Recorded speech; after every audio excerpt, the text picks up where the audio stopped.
Sterlite Technologies. It was a strong quarter from them. Net profit almost doubling. Margins also saw a robust expansion. Let's discuss the quarter gone by with Anupam Jindal, the CFO at Sterlite Technologies. My analyst Somit will take us through this conversation as well. Somit, over to you.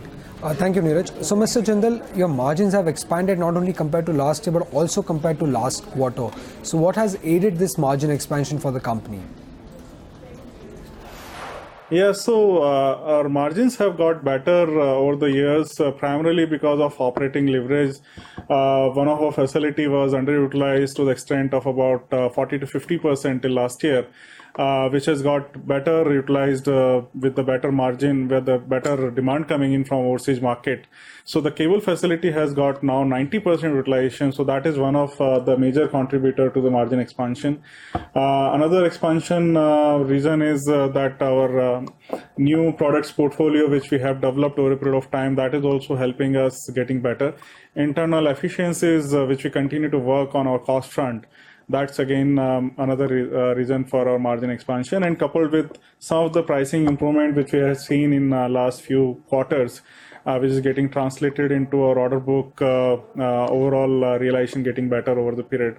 So about 30-40 cents, that kind of a 30-40 cents per FKM, that is also helping us getting a better margin. So I think this margin which we are getting is because of this. On sustainable basis, if I were to say, with the service and software business picking up, I think on sustainable basis we can still have 24-25% margin in short term. So is there more upside to this margin levels, or would it sustain at this current level of 28% for the company? I would rather say that a margin is a derived number. We worked on the absolute EBITDA and growing that EBITDA year after year, which has been done in the past so many years, 5 years. It's increasing at about 47% CAGR for last 4-5 years. So direction is to increase EBITDA. In terms of the percentage margin, it's a function of how much we are getting business or revenue from the products business, how much we are getting from services business, and within the product fiber and fiber cable. So this 20-29% may taper down to 24-25% in short term or medium term as our services business pick up. And going forward, we need to see how it plays out. But I think our internal endeavor continues to be increasing both absolute margin as well as EBITDA percentage margin. The recent Navy order, from when will it start contributing to your top line?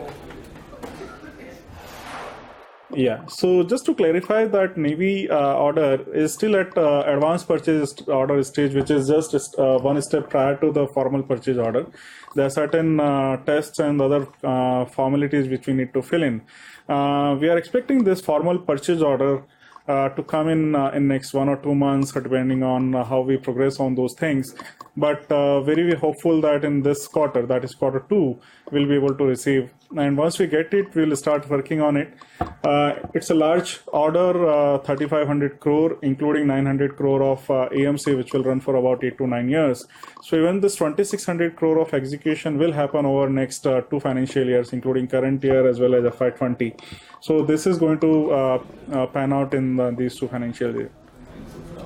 On the recent European acquisition that the company just made, what is the current utilization level of that plant, and do you plan to expand that plant? Sure. So this European acquisition which were done, Metallurgica Russiana, it's a good manufacturing hub we have got in Italy. It will help us serve our large presence in Europe, which we have developed. Current revenue has 27% coming in from European market, large European customer.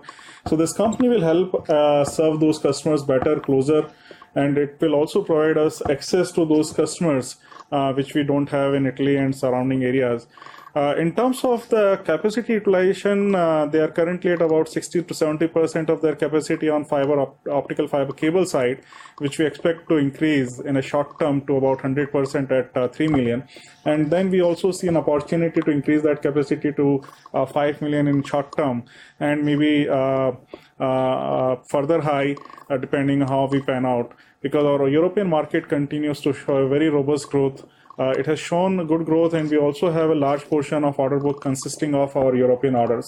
So I think it will play out to be very good acquisition, already very positive to EPS from day one. So we can see that impact coming in from this quarter itself. We are yet to formally close that acquisition. Payout is still to happen, which we are expecting in either August or maybe as early as July also. So let's see how it goes out, but it's a great acquisition for the company in the same fiber cable business which we are already in.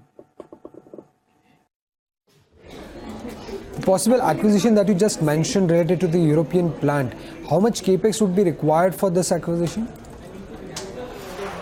So we are still working out, but in our initial assessment, it's not going to be more than 2 or 3 million euro, because it will be more of balancing and some other things. So it's not a material expansion from capex point of view. It is basically looking at opportunities which we are finding.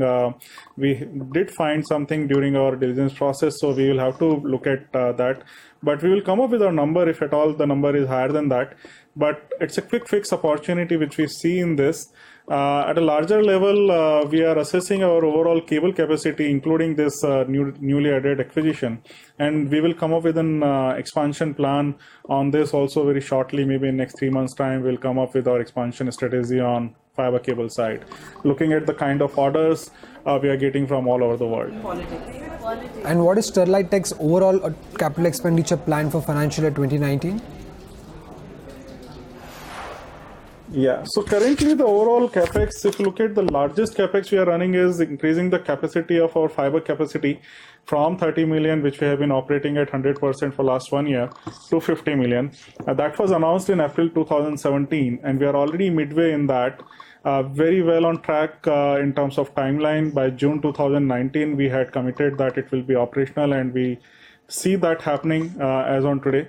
And even the 10 million capacity which will be coming out of this 20 million, this will come by December. So everything is on track. The total capex for that was about 1200 crore to be spent over 3 financial years. And we expect a significant part of that to be happening in the current financial year, because we are trying to have capacity coming in as fast as possible.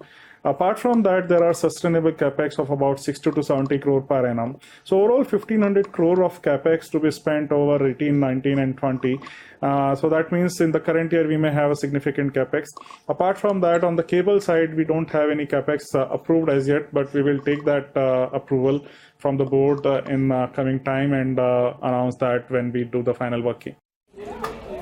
Lastly, sir, what is your current net debt level, and would this increase going forward because of your capital expenditure plans? Yeah, so current debt stands at about 1100 crore roughly, which is at a debt equity to about 0.8. And in terms of debt equity, we are very comfortable at about 1 with the run rate of EBITDA we are seeing here. So with the expansion happening, largely it will be funded through internal accruals, but we may have some short-term capex, short-term funding requirement for this capex. On the top of that, this acquisition will add to our net debt. We see in short term, maybe about FY19 or initial part of FY20, the debt going up slightly, but overall I think we'll be still in a comfortable situation with regard to the overall net debt.